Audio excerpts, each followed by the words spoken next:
Traveling with the queen of rock and roll. The COVID hit, now we're stuck at home. Instead of sitting on our ass, we came up with this sick podcast. Crewicide, Crewicide.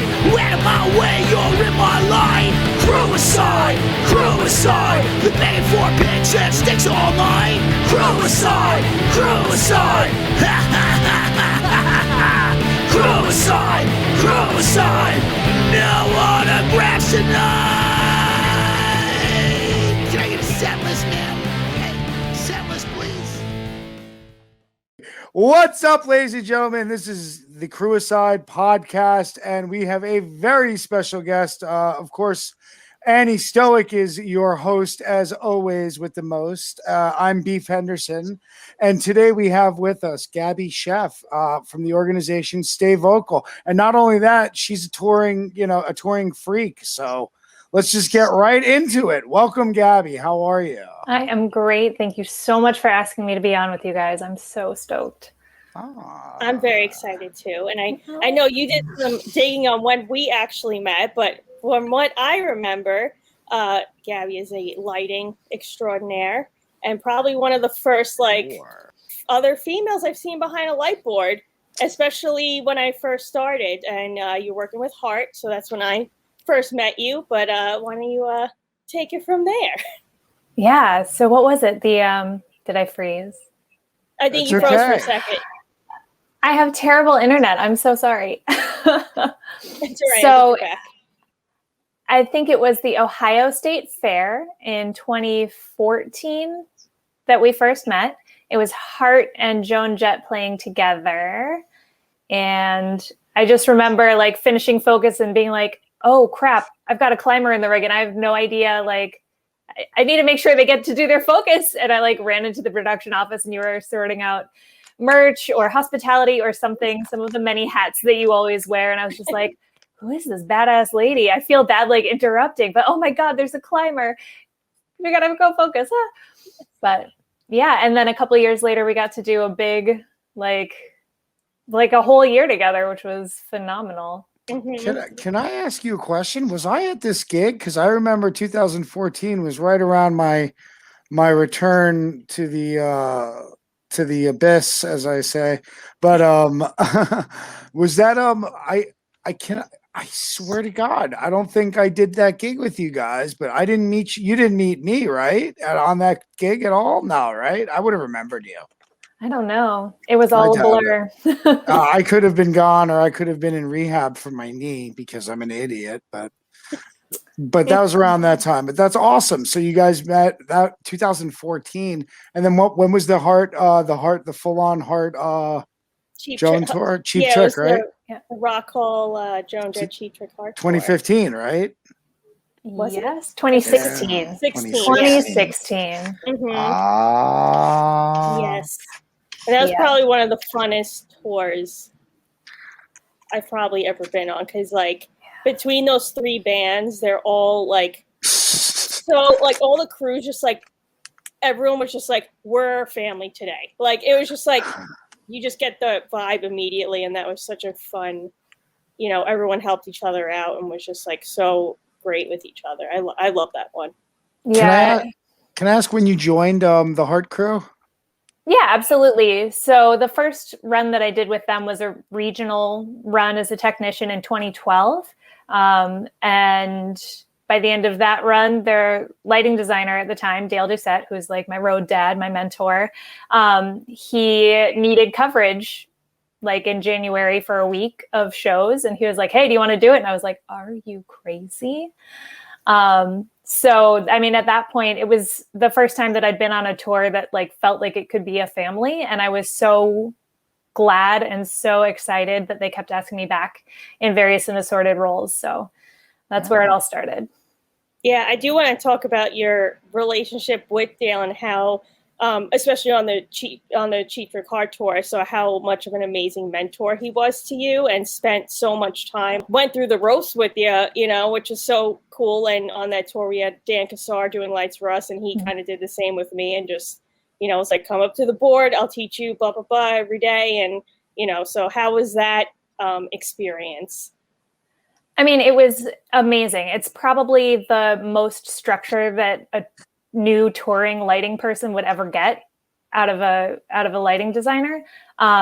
Once Dale decided that I was good to go to cover him for that show back in 2012, 2013, he basically put me through boot camp. So he explained how to build a punch show, how to like plan out all of your faders on whatever console you have that day, so that you can put on a show that feels the same every night, no matter what venue you're in, what rig you have, what console you've got. And he really taught me how to kind of like prioritize that programming time and to run a really kick-ass show. And the guy calls follow spots like nobody else. And I'd like to think he taught me well. And it's something that to this day, I still take a lot of pride in, just being able to call follow spots like that. So that was, obviously a few years prior to the Rock Hall Free for All tour.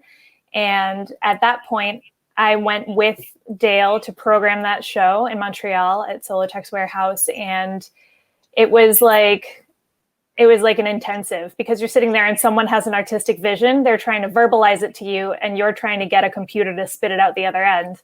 So like, sometimes that doesn't really work out and you have to, figure out how to make it work correctly or how to get their brain out on stage. And it's challenging, but it's such an amazing opportunity to like work collaboratively with someone else. Yeah, it's interesting that you say that. We always go back to the mentor thing.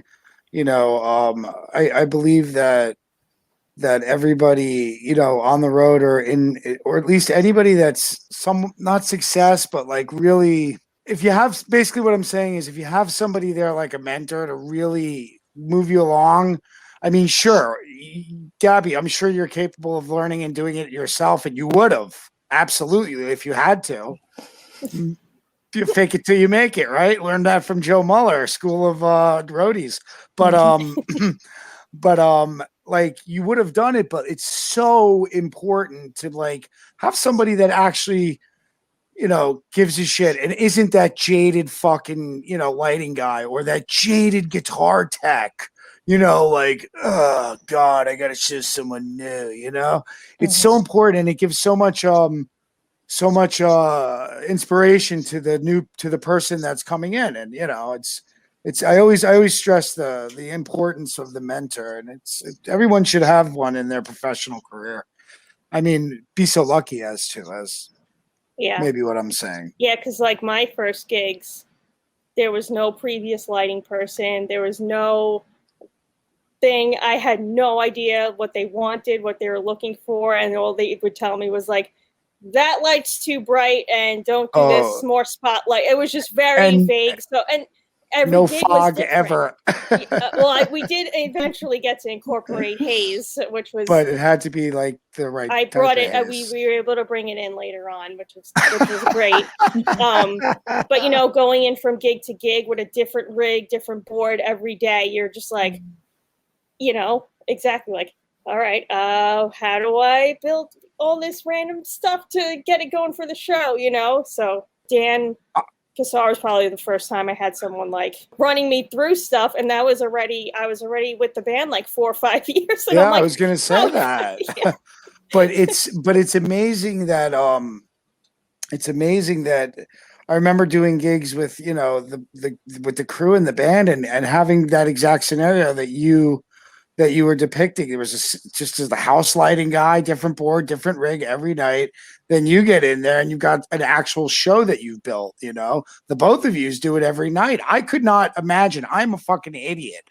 I'm an idiot. I learned so shoddy. I mean, at this point in my career, I can get through anything, but like, I wish I knew how to program a lighting board like you two could. I mean, where do you even start? Oh my God.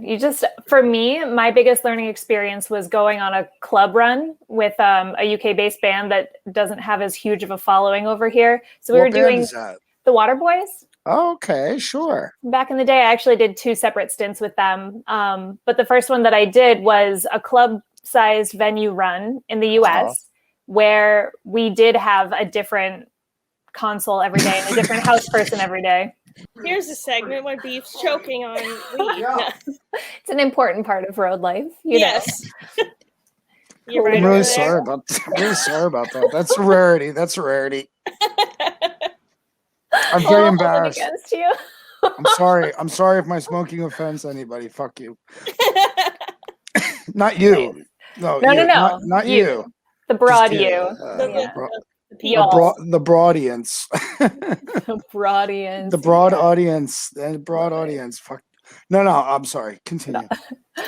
I don't know. I think the most learning that I did for consoles was on this US run full of club venues where we were loading in at maybe 2 p.m. and I just had to smash together a punt page basically, but it was also a very theatrical band Were with a you lot of theatrical music. you guys support, or was this a headlining act? It was a headlining act with So that maybe an makes a acoustic difference. opener. Yeah, of course. But having the opportunity to just get into a venue and see what you've got and try and make something happen in time for doors, that was the best learning that I did in terms of programming. Because from every single house person you work with. Mm-hmm. Yeah, for sure. Would you say, what is your favorite light board and your least favorite light board? Oh my gosh. Okay. Well, I'm most comfortable on an MA2 because that's been like the big touring standard up through the pandemic. Mm-hmm. And that's what we programmed the Rock Hall Free for All on. That's what we carried on the last tour that I did as a technician. So it's the one that I'm just most comfortable navigating. And it's like the human brain. You're only ever going to use such a small percentage of it. So there's always something new to kind of figure out or learn Mm-hmm. or whatever. Least favorite console, that's a toss-up, I think, between the Martin M1 from like Yes. before they made it more manageable, like when it was like a new console and they were just like, here's your console and no way to see what you're doing. That was tough. And then what is it called? The Frog 88. It's just like a really old, really rare console that shows up at like the Vancouver Folk Festival once in a while. Park cans. Well, and it's just like not similar enough to any other console to wrap your mind around it quickly. So I'd throw that out there too. Yeah, I was gonna say the Martin as well because every time I've used one, they've crashed on me. Every single time. They have improved. They've improved. That's it's good. like a That's good. Nintendo machine. It doesn't have enough memory, you know. It gets to the 88th stage of Donkey Kong and then it glitches out. You know. Yeah, and then your kid brother shoves a waffle in there where the cartridge goes. It's all over. Yeah. Oh yeah, when your lighting console blows up, just blow in it and then turn it back, reset it, turn it back on. Exactly. I think that works. It does. So let's go to your most recent touring. You were like all over the world the past few years. I believe with Pink, right?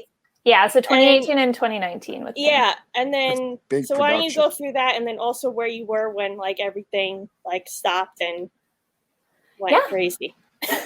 I know, right? Just stopped. So yeah, I was super lucky to end up on the lighting crew as a technician for Pink's last world tour, which was an immense experience to be able to have. My particular job on that was to run Follow Me, which is a remote follow spot system, and also a remote tracking system, which was a really cool bit of technology to get into. And then we also incorporated some Roby RoboSpots later on in the tour, which was fun to manage. So that was just really incredible, just having an opportunity to work on such a huge scale of a show. And it's really the best of the best in every department on that kind of production. So you have a chance to network and you have a chance to just see what is possible when you're able to put on a production that's that huge with that much intention behind it. So that was really, really cool. And we got to spend 3 months in Australia in the first year. So that didn't suck either.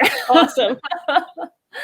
Wow. Yeah. So that was actually, I did that work with Solo Tech. And that was a connection that we had made back on that Rock Hall Free for All.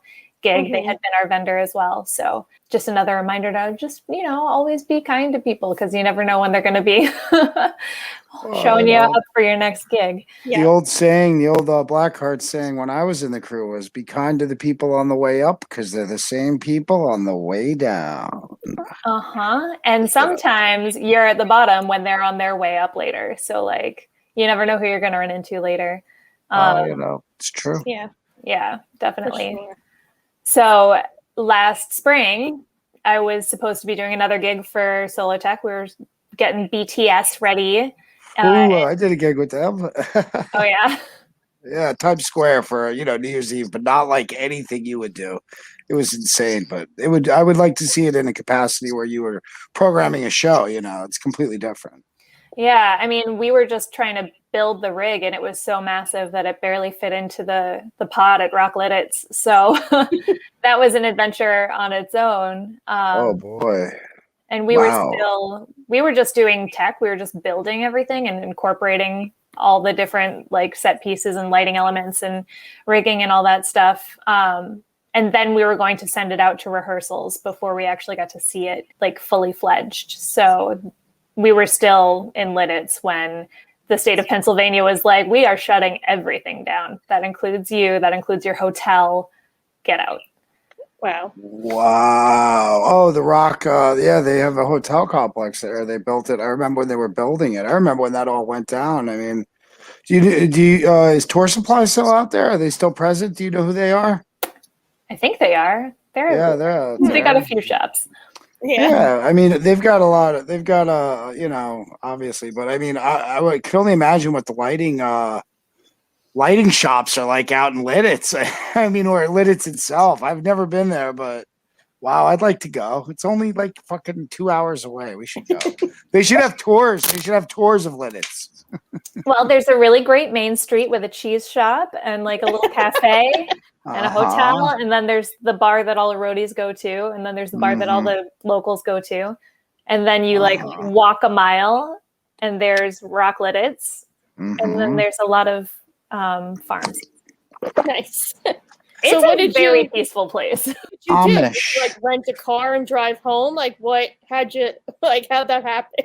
That was definitely the scariest part, right? Because everyone was like, should I get on an airplane right now? Is that even safe? Like, we don't know. So there was, a minivan that drove back to Toronto and a minivan that people got in and drove to Montreal. And then, people were just like loading up into minivans with all their luggage and driving to whatever city and returning the car there. What? I was gonna say you probably jumped a ride up to, up the East Coast if they were going to Toronto. So all of our Canadians left early because there was a lot of worry about border closures. Oh, sure. So they jumped ship, and it was a really interesting time to kind of be there because we could still do work because Pennsylvania hadn't shut down yet. Sure. But things were starting to get kind of iffy and people were really unsure about what they should be doing. So we got ourselves to a point and then started tearing everything down. And it got to a point where Pennsylvania was like, yo, get out. And we were like, okay, now we really need to take everything down. I was super lucky that one of our video crew lives nearby where I live and happened to have driven his pickup truck down. So me, my friend Rob, and one of the other video guys hopped in that pickup truck and just drove home. Whoa. Basically. Scary.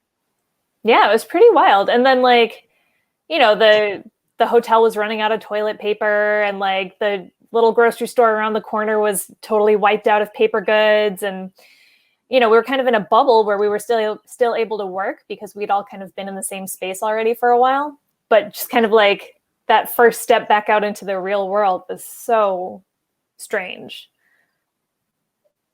Wow. That's insane. Yeah. I couldn't even imagine that. Like, I was lucky, I was in New York. I mean, Annie, I know you said this. You flew home, right? No. They were supposed to fly out for shows. Oh, that's right. Another show in Jersey, but like I was like literally sitting at a coffee shop, and I got calls within like an hour of each other of like, get on a plane, don't get on a plane. all shows are canceled. And I'm like, I should probably leave this coffee shop, huh? But it like happened within like a 2-hour period of like everything, like go, don't go. Okay, everything's canceled. What were the roads like, Gabby? Were they normal, or was it just clear straight up to the New England area? It was definitely a little less busy on the roads than we would have thought. But people were still like, it was before people started wearing masks or anything too. So people were still kind of like, I don't know, I guess I can pretend nothing's happening and maybe just it'll be fine. I don't know. Yeah. Sure. Yeah, it was definitely, there was a weird energy though. Like every gas station you stopped at, like we had to drop one of the guys at a train station. It was just, everyone was kind of tentative and like not really confident about whether or not they should be there. It was weird vibes for sure. Mm-hmm. And then as you, kind of stayed home for a bit, you did some school thing or something, right? You got some more education, which was a great idea. So you kind of hopped on that right away. So why don't you talk about that? Sure. I think the first thing I picked up on in terms of like, how is our industry handling this was like, we're going to have a lot of like mental health issues now and through however long this takes. And then when it's time to come back, just because there's so many folks who aren't used to being home for this long. Yeah. And a lot of things about living on the road that don't jive at home that people have to get used to. And like a lot of folks who aren't used to living with their partner or spouse that they share a home with. So like seeing those kinds of things and the isolation and the existential crises and the dread and just not being sure about when our livelihoods could come back, that really struck me. And I started looking into what it takes to become a therapist. It's something that's always kind of inspired me. And I never wanted to stop working long enough to do a master's program because why would you stop working just to spend all that money on something to change careers when you have a career that works perfectly fine? But suddenly my career wasn't really working perfectly fine. That's true. I mean, so you actually started going to school, or did you have a background in this before you started taking, like, are you actually in school to become a therapist? Yeah. So my undergrad is in theater, which I like to joke is like basically a psychology major. Of course. Because look at all of us. We are a case study. Mm-hmm. But I found a bunch of programs that had extended their application deadlines because of the pandemic. They were worried about low attendance, so they like pushed a lot of stuff. And I got my like schooling together, and I found a summer program that was doing a bunch of undergrad psych courses through like UMass, just to make sure I could get my feet underneath me and that I didn't actually hate it or that I didn't suck at it. And I applied to a master's program here in Massachusetts for clinical mental health counseling, and they took me. So I did a summer's worth of undergrad psych courses and started my master's program in the fall with a fellowship working in multicultural initiatives, which is basically like multicultural programming and training. Awesome. For the Office of Student Involvement. So it's been quite a big change, but I feel like it's been a really good way to feel like I'm helping the world a little bit when there's so much that's out of our control. Mm-hmm. I mean, yeah, you hit it on the nose. There's just a complete different. I mean, I wasn't completely touring on the road, but I was always on a gig. I was always doing something. I had a strict, at some point, I knew I was going to be, in the television studio at least twice a week, possibly more. Like I was in the groove, especially what I was doing. And I know for somebody that's been on the road, because I've been there, just all of a sudden to be, oh, my computer's going to die. But I can fix that. It could be detrimental to someone that's just, spent their entire life, adult life, or, their entire career on the road. It's a completely different world being at home. Like you said, you have to deal with pets and spouses and partners. And like, if that's your thing, and like, if you've got all this stuff that you're not really dealing with, how are you going to deal with it now that you have to deal with it? I don't know. For me, it was different, but it was a little harder in another sense because I felt like everything was ripped, and I get that feeling, everything was just ripped away from the touring professional or the person in the industry that is working, even in LA or New York where the big industry is, it's just torn away. Everything stopped. It sucked. Sorry. Mhm. I have issues. It's still going too. Yeah. It's true. Well, do you think do you think it's ever gonna, come back to where it's gonna be or not? I don't know. Some people have to take other jobs. Like you said, your career is going a different route, I waited absolutely as long as I could until I started doing something new. And I hope to God it's temporary. I'm very happy that that I have the work, you know what I mean? I don't want to be like that, but my God, I would do anything to be working in the industry full time like I was, anything. It kills me to even think that I'm not. Yeah. I don't know. I'll shut up. Well, I mean, we took an entire industry full of people who only know how to work their asses off and to constantly be on the go and to constantly be pushing for the next gig. And you're telling all those people to just stop and sit and wait, which are all things that we are terrible at. So it makes sense that everybody was like, I don't know how to do this. And it makes me really uncomfortable. Mm-hmm. Yeah.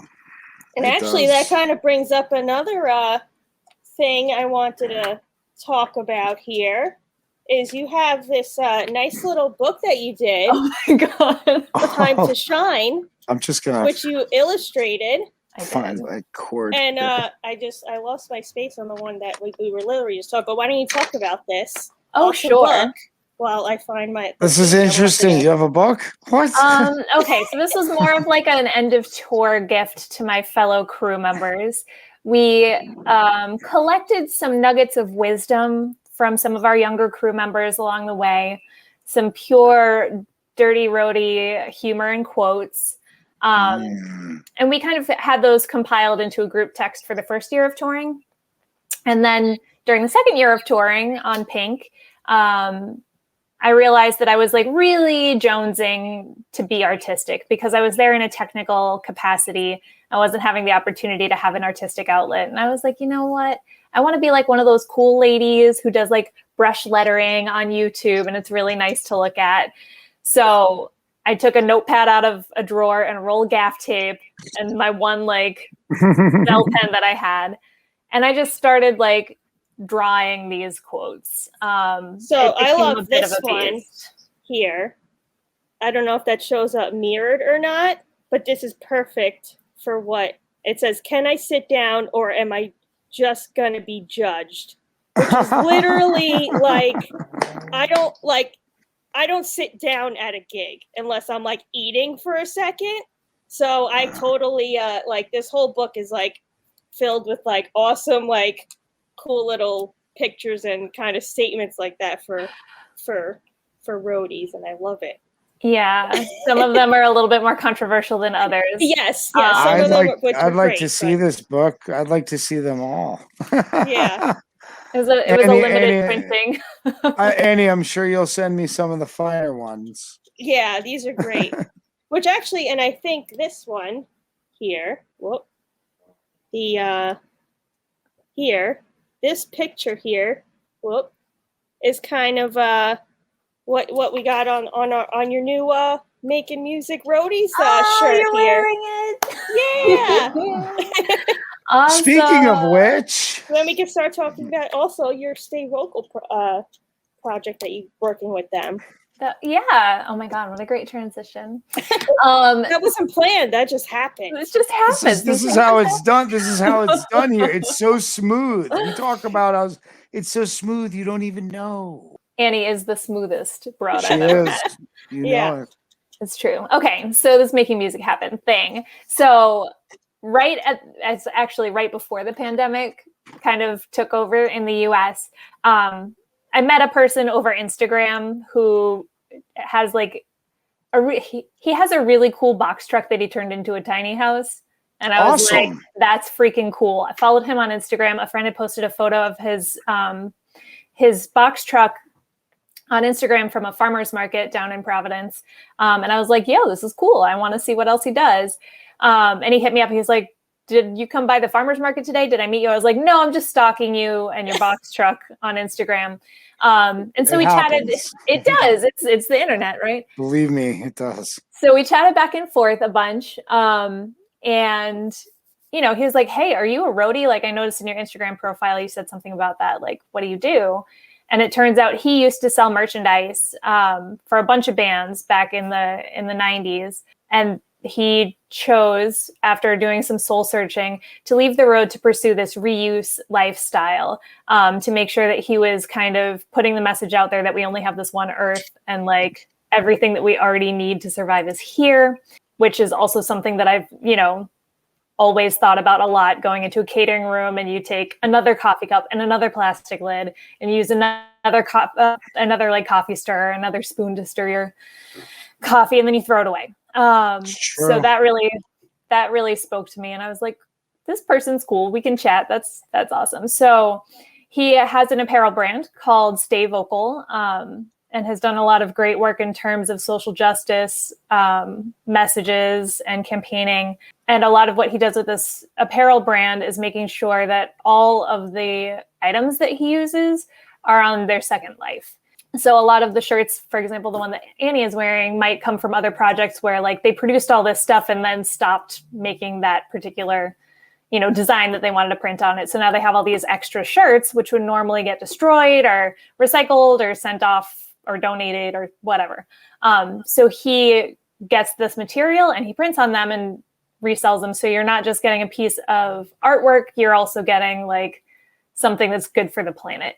Maybe early fall last year, he hit me up and he was like, hey, I had an idea. I want to do a roadie benefit design, and who better to make that design than you?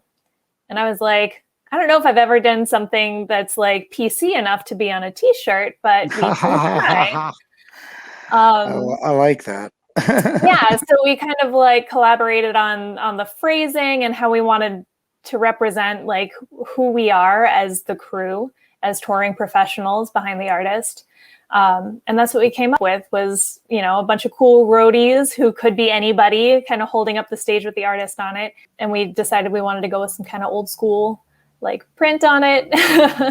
But yeah, so those are out there. $5 from each of them goes to Roadie Relief, who are helping roadies who need a little leg up.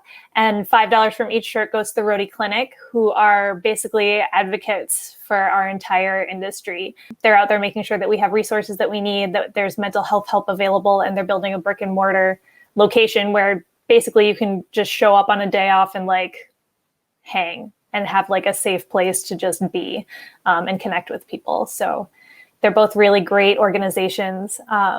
And rumor has it that we're doing a second printing of the t-shirts soon. So, our friends and family pulled in strong and sold out a bunch of sizes and styles, but there will be more soon. That's awesome. I'm sure we'll have the link here somewhere. Yes, all links will be below in the descriptions. So definitely check that out. It's a great cause. It's just awesome. It's just awesome to hear about that. I mean, people care, and people wouldn't, other than people in our industry that know us, I mean, who would think about a roadie or a tech, other than the techs and the roadies themselves? Mm-hmm. It's our job to be invisible. You know what? I propose. I've been trying to do this for a while, and we should all three of us. I'm an idea guy, Annie. We should have a international roadie Hall of Fame and award show for outstanding work. Yeah. Seriously. Outstanding work. You can't say someone's better than anyone at what we do. You know what I mean? I mean, sure, there are guys that are great at it, and stuff like that, but like you can't say you're the best roadie of all. I guess coming from the guy that has the world's greatest roadie as his tag. But you know what I mean? Like there should be an award ceremony for that, for sure. I think there is. Great. At NAMM. Oh, great. Yeah, for like Oh, the so- the big guys, So, the big guns. yeah, for Sambora's guy and Motley Crue's guys, I'm just joking. Oh, so I'll never see the award show. I'll never step foot in it. Oh, that's cool though. I didn't know that. That's awesome. Yeah, I forget. Do you know what it's called? I forget what it. Are you talking about the Parnellis? Yes, Oh, that. of course, that's what they are. I thought that was more for isn't that encompass everything though? It's not backline specific, right? I don't know if there's I know there's production manager and lighting designer and things like that. I don't know if there's I'm not sure if there's top drum tech or so. I don't know. Is there? I didn't. Yeah. Yeah, no, I don't think there's everyone's favorite follow spot operator. Right. award. Yeah. It's kind of like the top, Programmed on Brian MA2. Hartley winning best lighting designer. Right. Or I know Tim Rosner, who we worked with on the last Heart tour, and Sticks and Tesla. He was best production manager, which he's a top guy. He's great. Okay, so, I get it. Those are the awards for that. I understand now. Yeah. But as far as best merch girl, which that could be fun to have a little. maybe we should do a Crewicide awards the underground roadies. The awards show. Yeah. All right, we'll think about that. End of the year. Yes, it's a good idea. Parnellis. So why don't we? Because we don't get to talk with a lot of females in the industry that are also on the technical side of things. So what's been your experience as being a lighting person on the technical end, as far as have you seen a difference throughout the years of kind of attitude towards you, things like that? Do you have any horror stories of, things? I'm sure. Of course. So why don't you kind of give a little insight? Yeah, I feel like this is always the question too, and we all know what the answer is, because it's such a male-dominated field in general, let alone in terms of the technological sides of things. But I've definitely thought about it a lot lately. I'm like, has it gotten better over the years? Probably. Or do I just not care as much? Have I learned how to shut people up and how to go about my day so it doesn't affect me as much? I mean, but I've been in the industry over 10 years at this point, out there working in the world. And I think there has been a lot of positive change. People are working more towards equitable hiring practices. People are working more towards giving fair chances to folks instead of making it an old boys club. But you definitely still get, microaggressions. You get, comments. You get roving hands. Oh, sorry. Didn't mean to brush you. It's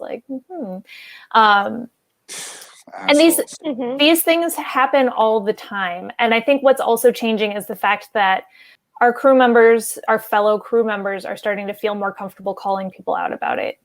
I don't know if you remember this, Annie, but on the Rock Hall 3 for All tour, there was one person who was making really inappropriate comments to me for absolutely no reason. I'm just talking to Dan about how to run the snake today. And, right. And the guy's like, oh, someone sounds like she's in charge. And I was like, actually, I kind of am today. And then he made some really just inappropriate remarks about where I should meet him out back later. What? And what a douche. Sorry. You have to. Well, yeah. That. But I turned on my heel and I went to our crew chief, Matthew, and I said, I don't want to see this guy on my spot call later. And I don't want to see him on our crew for loadout. I don't want to see him in our department. I don't want to deal with this today. And he went to the local crew chief and let him know what was up. Local crew chief called me over and was like, can you tell me exactly what happened? And he said, I have daughters. We try to make sure this is a positive work environment. We don't put up with this. The guy was pulled off the crew for the rest of the day and apparently let go from the company, that's never my goal in reporting these things. I just want to make sure people are held accountable for their inappropriate actions, right? You're right. The accountability, that's the factor. That is. But you guys deserve that shit. That's bullshit. Sure. But throughout the rest of the day, I had the rest of our crew approaching me and the rest of the local crew approaching me saying, wow, I'm really sorry that happened to you. That's terrible. And that is what threw me off. was the fact that everyone came up to me for the rest of the day and was like, wow, I'm so sorry that happened to you. And I'm like, this happens all the time. Yeah. All the time. And this is just the first time someone's done something about it. Mm-hmm. Like, that is what threw me off. And a bunch of women from the local crew also came up to me and were like, thank you. That guy's been a creep for so long and no one's been able to do anything about it. Well, again, it goes back to exactly what you said, the accountability, and like, you know what, the guy deserved it. He shouldn't even have been there from the first place. He's probably not the first time he's done this, like you said to the other women. So bullshit. I get so angry about that. Sorry, I have issues. Well, we're glad that you get angry about it. I do. I am. I hate it. I don't like the stigma of I think road people in general. Oh, dirty, sleazy roadies. Of course we're dirty and sleazy. Who is it? You're a human being. But like, I hate when that, typical like local, it goes back to working. We did this thing where I talk about working well with locals. Like, the locals can be your best friends and your worst enemies. In that case, it was awesome that you had somebody that was like, cared about their job and their union and who's working in their union and who's working in their local, because it could go the opposite way very easily too, which is unfortunate. But like, I hate that. Why do you have to perpetuate the whole sleazeball local, type of character? Whatever. I'm very angry. Sorry. I'm sorry.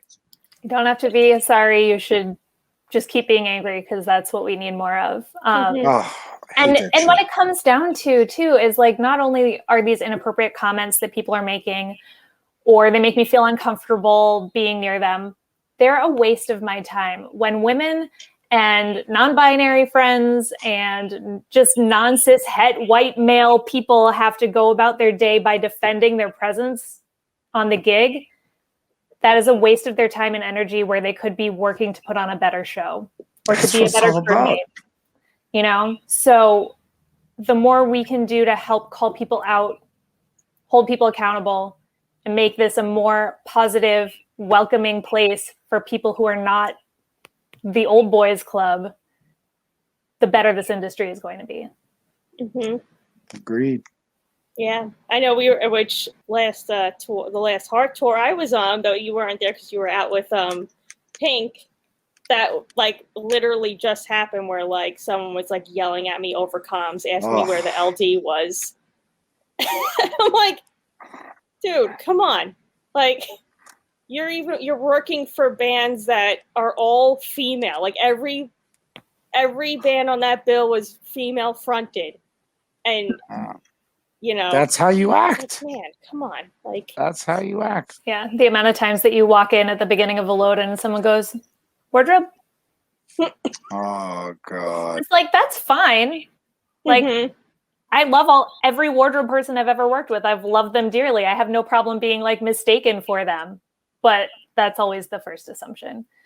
It's so stupid that everybody assumes everybody. I always thought that at least when I started, with the crew, especially what Annie said, you're working on an all-female show. Every artist there is female. I'm working for a female. She's the boss, she's fucking Joan Jett, like, I never had the thought that everybody around me was always going to be male, because I guess, I don't know, maybe I was a bit naive, but I saw some of them, but it was like, I was a bit more like, I was more in the mindset that for quality to begin with. Let's put it to you that way. But I know tons of people that are just horrible. Yeah. I mean, yeah, I know them. I know them, but I wouldn't say I'm friends with them. But they're just horrible. Sorry, I'm having a bad night. I'm really tired. Let me preface this. I've been driving 12 hours straight. I really have. And like, I'm a walking, like, it goes back to the mental health thing too. I'm a walking Springsteen song now. I don't have a living Springsteen song. I don't have SIR every day to go to and do a gig and have, you know, do my things where I do the shit that I've been doing for 17 years with them on and off. And it's like, I'm fucking losing it, you know, like I work in a factory in Jersey now, you know, like, oh, Yeah. it takes its toll. What you're saying, our jobs, you know, yeah, you can work at a local venue doing lights, but they're not open. Yeah, So nothing. it's not even like the touring thing is like, okay, well, all my jobs are on tour, doing merch, doing production, doing lighting, doing, you know, whatever what do I do? is. What do I do?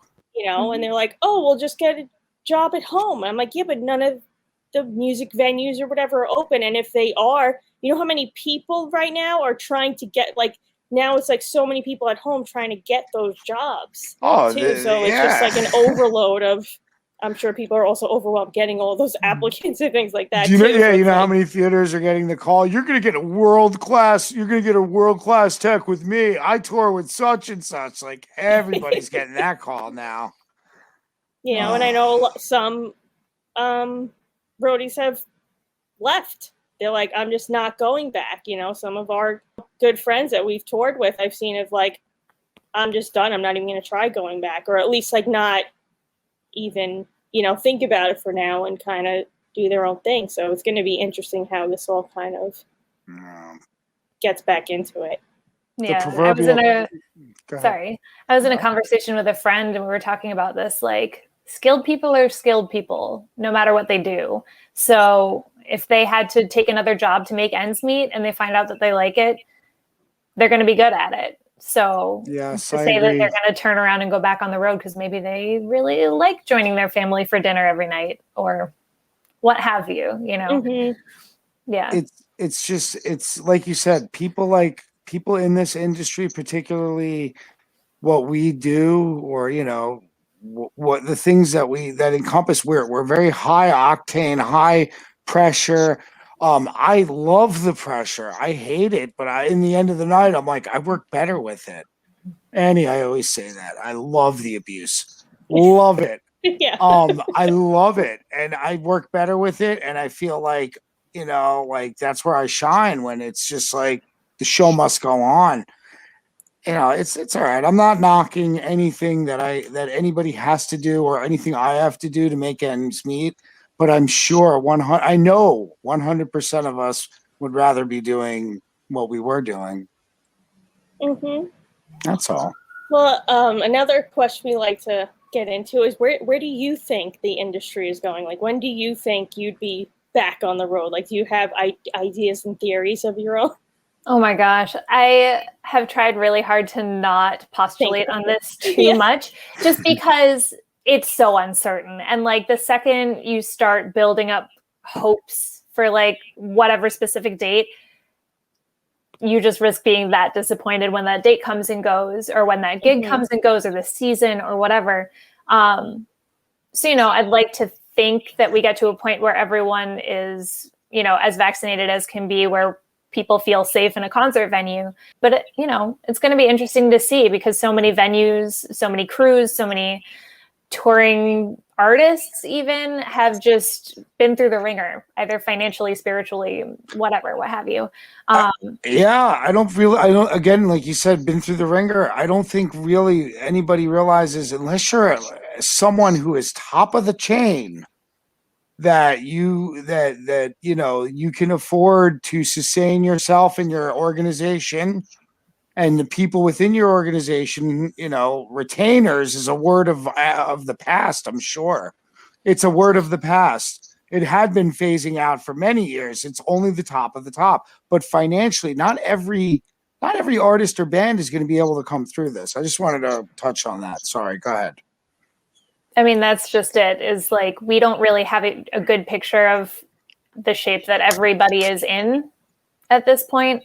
And like, we didn't know what it was going to be like when things came to a screeching halt last spring either. So like, all we can do is just kind of like make our best judgment. And that's why, you know, when I decided to go back to school, I was like, oh, the Spanish flu gave everybody 2 years. So maybe I'll just kind of roll with that timeline and Spanish flu it, you know?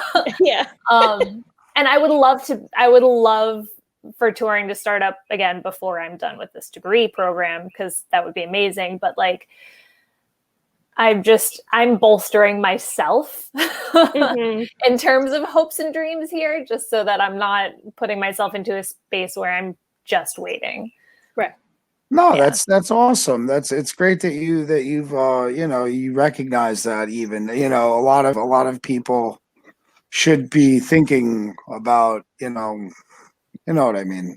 I don't know. You guys got me deep today. You broke me. I'm all for clapped. We'll do something something we did last week with we had a team merch one with Dan DeSerpa and Josh Trevorrow, who you know. My fave. And we did merch pet peeves. So I thought it'd be fun to do lighting pet peeves that you miss. Oh my God. Okay. The time the Avo Pearl at the Biloxi Hard Rock ate shit an hour before doors. I have one of those too. Wow. What was that like? Not fun. It was not fun. They had an MA1 light up in their DJ booth, and I was like, do you guys still have that from the last time I was here? They're like, yeah, I'm pretty sure your show file's still on it. I was like, sick. Okay, great. I ran upstairs. I like scrolled all the way back through all their effects. I was like, that's my stuff. You totally used the force on that one, and you got it. Yeah, that was definitely like, whew. And that was also the venue previously that. This is not a pet peeve. This is just a story at this point. The first time that Dale let me run a show, he called follow spots. He stood behind me calling follow spots, and he had me run a show. It was at that Biloxi Hard Rock. That's a good venue. On that MA1 light. Yeah. So every time I messed up any kind of timing, I could just hear him go.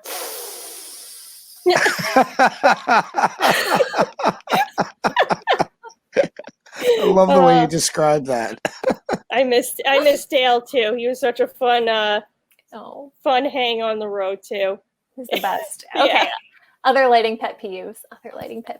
Oh, I've got one that's not quite lighting related, but could totally affect your show, where there's a traveler track curtain for your big reveal, and there's so many spike marks on it that when they add your spike mark on it, they have no idea when to stop opening the curtain.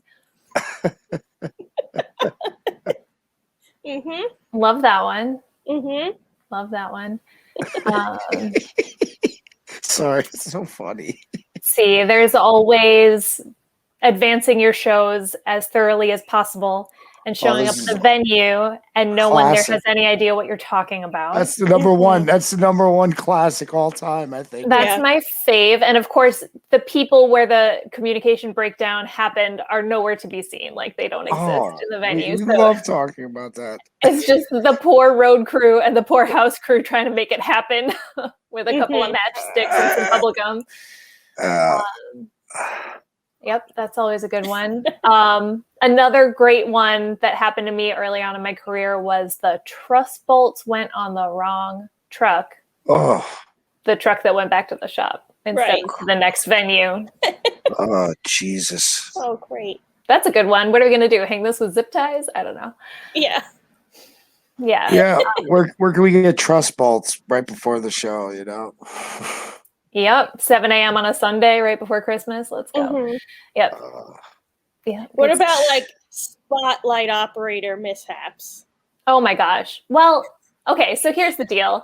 Like I mentioned, love calling like a really busy follow spot show. Like Dale explained to me that like after you know your own show well enough, it keeps you engaged, it keeps them engaged. It's great, it's good times. But when you're that reliant on your follow spot operators, if there's someone who's not on top of their game, it can really negatively affect your show. So there was one day. I love this. at an unnamed venue, because that wouldn't be very nice. Well, you can name it. We'll bleep it. No. Give us something to bleep. I want to. We don't give us something to bleep. bleep, motherfucker. So I tried. I was running 4 follow spots for Heart on this one. 2 on the singer, 1 on the guitarist, and one on the other guitarist. And we go to start the show. It's like 15 minutes beforehand. I usually give my follow spot rap on cans so that we don't have to meet anywhere beforehand. And one of the operators is not there. It's like pulling teeth trying to get these folks like in their places. And the crew chief is calling around. He's like, he's on his way. I'm like, cool. Gets down to like 5 minutes. I'm like, I'm going to give my little spiel here anyway. And hopefully this guy shows up. Like, we'll see how it goes. And he's like, oh, he's finding parking. I'm like, this place is literally surrounded by parking. I don't understand. So then some guy comes running up. And of course, this is like a lower trim venue. So the follow spot operators are literally on bleachers right behind me. And then in 2 scissor lifts a little further out, comes running up. He doesn't speak English. I don't speak Spanish. His buddy kind of like fills him in on what we're doing. We go to start the show. All hell breaks loose. His follow spot's like over on a far wall. I'm like, no, I'm the singer. She's the only one singing. Goes over to like the bass player who's a dude. I was like, no, the woman in the middle. Nope. And it was just like 5 full minutes many times. Just being like, okay, just kill it. Just shut it off. Just go home. Well, I'll do it myself. Yeah, the heart spotlight calls. You have a lot of color changes, and a lot of stuff. Where like with me, it's kind of like light Joan, and then spotlight on Dougie. And then at the end we do everyone. But that's pretty much my calls. It's like guitar solo, everyone off. But there's so many times when you're like, all right, let's start the show, pick up Joan, and they're like freaking all over the place. And I'm like, the one in the middle, guys, come on. Like I explain, like, so you have to like really explain every time, or like, all right, pick up the guitar player, stage left, and then they're picking up the keyboard player on, and you're like, guys, come on.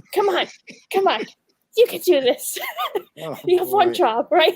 That's when you're like, you have one job. I've said that too many times. But on the other hand, when you get like really amazing operators in a fabulous venue and they've been doing it forever and they know these follow spots in their hands like nobody's business, it can be like the highest ride of your life when you like call a killer spot show and they come down at the end of the night and they were like, you crushed that. And you're like, no, you crushed it. Yeah.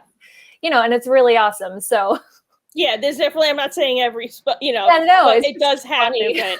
But they're the ones I talk to during the show the whole time. And I always say beforehand, I'm like, if I'm cursing, it's at myself, not you guys. Because I'm like, if I screw up, then I just start cursing at myself. And I'm like, sorry, that's not to you, it's to me. That's also good if you're actually cursing at that person. You got yourself an out. Yeah. Sorry. That's just something I would think of course. Yeah. I used to say that a lot. I scream at the drums a lot. I curse. It's not at you. And then I'll be screaming this fucking bat line fucking shit. Sorry. That used to be actually, Dale used to do that to me once in a while. He'd hop, if he had a squawk box in his production office, he'd hop on and be like, what spot am I? Who am I on? And like, because you don't know your spot operators' voices usually. You're just and like, you can't see them. Yeah, you're just like, what? Who is this? Where are you? Which one? Where are you located? That's so Dale. Where in the venue are you? Do you have the spot bag with Dora the Explorer on it or the Stars and Stripes? Like, where are you? Hilarious, Dale. Yes, Dale is a big jokester on the tour as well. I don't know if you were, because we did a tour with Heart in Canada. I think it was before, or maybe in between I think Dale was doing lights on that tour. But were you there when they were doing like the backstage tours? Yeah. Okay, you were there for some of that, right? Yeah, so like the early winter one, right? Yeah. He gave me a coloring book, right? And tells me to color him one of the photos for his road case. I'm like, okay. So he does this and then plans the tour to come up to the production room while I'm coloring to be like, here's the production office. They work really hard. That's so funny. It was like the one time you sit down to do a little, thing. And I'm like, of course, and there's all these people just like staring at you in the production room. I'm like, yep, I'm here just coloring, big work going on here at the venue. That's amazing. Oh, that's great. I would love to do that. Take the production tour. Like, that would be awesome. You're coloring. So funny. I'm sorry. Well, they were like, bring people into catering while you're eating. You're just like, and everyone's just like taking pictures. I'm like, hi. The illustrious road crew. Yeah, here's the crew eating right now, a catering. Right. Someone asleep in the loading dock with a lit cigarette. Like, yeah. And this guy's sleeping on a base case. Yes, a base case. Mm-hmm. Most people think you can fit a base cabinet in there, but no, it also doubles as a bed. Right. I mean, we've all figured out how to sleep in the weirdest things. Oh, absolutely. Like, it's comfortable too. Yeah. I mean, you think about it. You're used to sleeping in a coffin, basically, in the bus. You're in a coffin. Mm-hmm. true. Without the plush. But, it's fun. Wherever you can get to sleep, right? Mm-hmm. Yeah. Exactly. Gotta get it while you can. So before we wrap it up, I do want to go on like how you got into the industry and how you actually got like how you met Dale and got like into the hard cap, things like that. So what was your kind of like first gigs getting into the industry?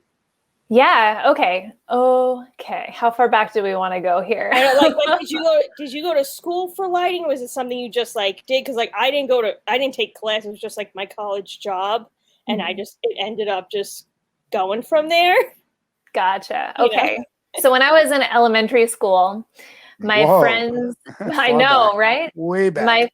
My friend's stepdad was like the tech guy for the local like summer camp theater thing.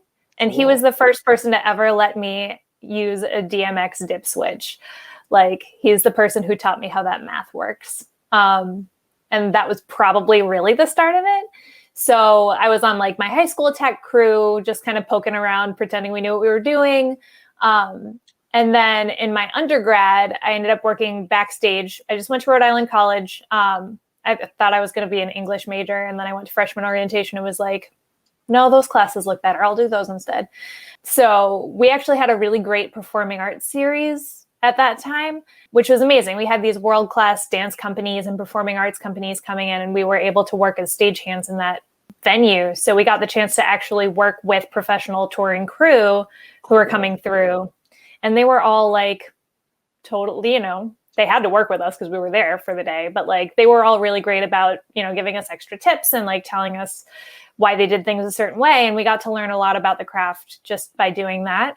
So when I finished up my undergrad, I ended up working at a local lighting shop. It's called East Coast Lighting and Production Services down in Warwick, Rhode Island. And I wanted to learn how to program all the consoles, but the concepts between theater lighting and live music lighting are super different. So like some of the gear is the same. Mm-hmm. That's about it. Sure. So, I had to really get underneath that and learn a lot more about moving lights, about networking, about programming, about the conventions of using a 180K par rig, all that good stuff. And I loved it. And I just had such a great time doing it that I went away for a school year to work as a teaching intern at a boarding school. I came back and I did it again. So after, a good couple of years at Eclipse, just kind of like hauling feeder around, they put me on a little regional tour and then on another more national tour. And then I was like really not digging the touring scene because of some pretty negative experiences that I'd had as a young woman out there. And I was literally like a week away from being like, all right, maybe I'll just go, I don't know, be a florist or something. And my boss comes into the shop and he's like, you like this music on the radio? And I was like, yeah, my mom listens to it. And it was Heart. So he was like, do you want to do like a little tour with this? It's just going to be like you and, 12 moving lights. And I was like, I think I can handle that. Yeah. Okay. I'll give it one more shot. So I, I've just been touring since.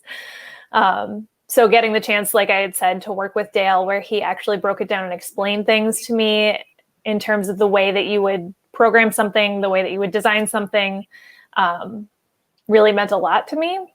And for some reason, he took a shining to me, and I just kept working with him. And he kept, sending me gigs. Like he sent me out on the Waterboys because he couldn't take that gig. So, it's worked really, really well. Yeah, there you go. Short story long. It's cool stuff. I mean, it's always great to hear the stories about how big people break in. I love it. It's like, it's always to hear somebody else's story about how they broke in. It's always like, man, it's awesome. It's like reading a book to me. Sorry. And another fun one with connection with all of us too is my first tour was Warped Tour. And I had met Amy, who I think was doing VIP for Heart. So when we went on the Heart tour, me and Amy were like, we've been on Warped Tour together. So then you're like, all right, instant, we're best friends again, and then, Heart had a lot of females on their crew, but I'm like the lone chick on the crew, but we had a lot of fun all hanging out together. So that was, the broads. The broads hanging out.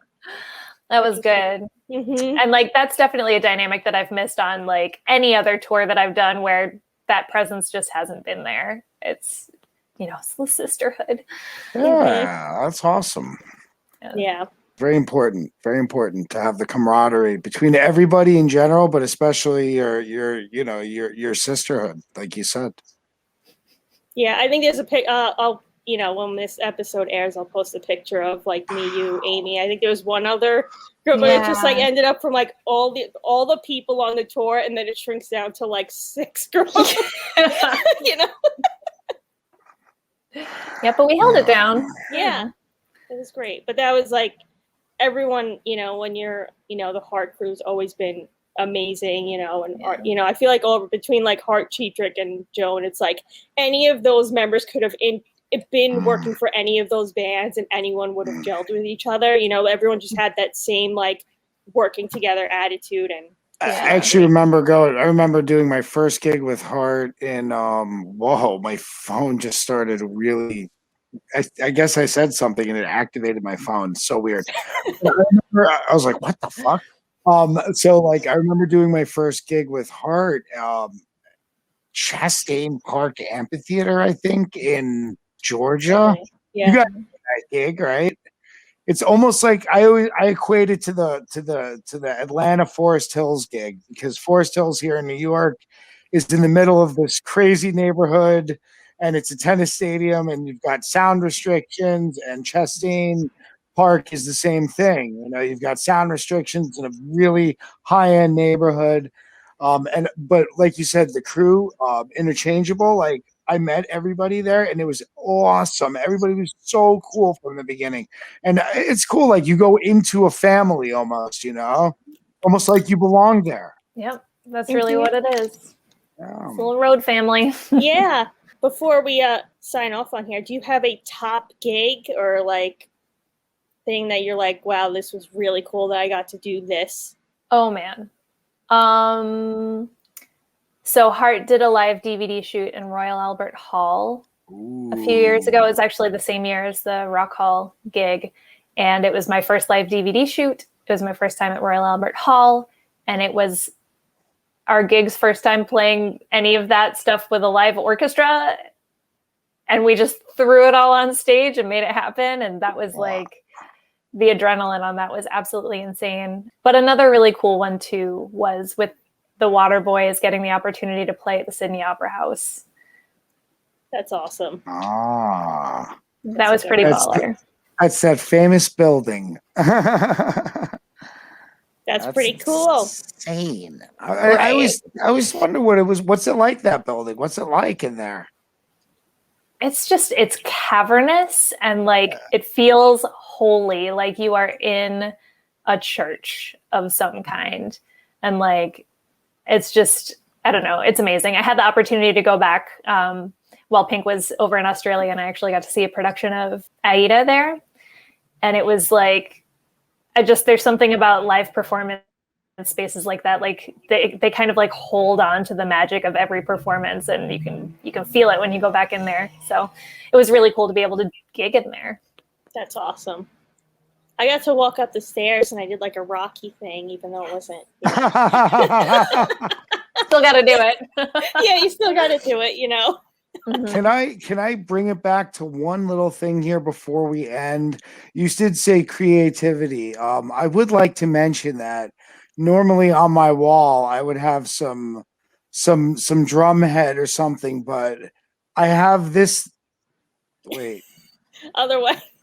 This thing up here, and I want to say, in Annie's year of been off the road, she's become quite the artist herself, and this is something that it's in a temporary spot. Although I think I might keep it there, but I just want to let everyone know that you should check out Annie's artwork and see what she's doing.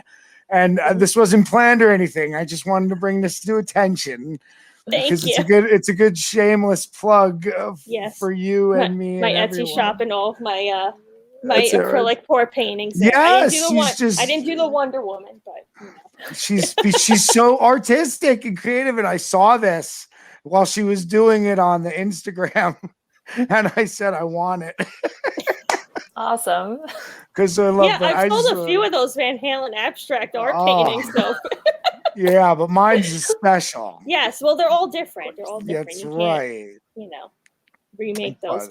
Well, as far as pluggings, you want to shamelessly plug your projects and whatever you got going on before we see the seamless. Oh wait, here I'll just do a nice. Just like, what is this? I'm just fangirling out on you. And I mean, do a lot. I only have 2 copies of Time to Shine left, and they're reserved. So unfortunately, that limited pressing has ended. Right. But if anybody here is interested in supporting our touring family, head on over to stayvocal.com. Check out the Making Music Happen shirt. There's a bunch of like cool solid colors, some sweatshirts. There's some cool one-of-a-kind shirts where he's recycled like other tour shirts into these shirts, which are really phenomenal. And like I said, there's a second printing coming soon. Awesome. Yeah. Well, thank you so much for tuning in with us. And thank you, everyone, for listening to the Crewicide podcast. Don't forget to hit the like and subscribe, all that fun stuff. And I hope I see you soon. I miss you. I know. I miss you too. It's been so great to catch up a little bit. Yes. It was so nice to talk to you and finally meet you. No, nice to meet you too. Yeah. All right. Thanks, everyone. We'll see you next time. Bye.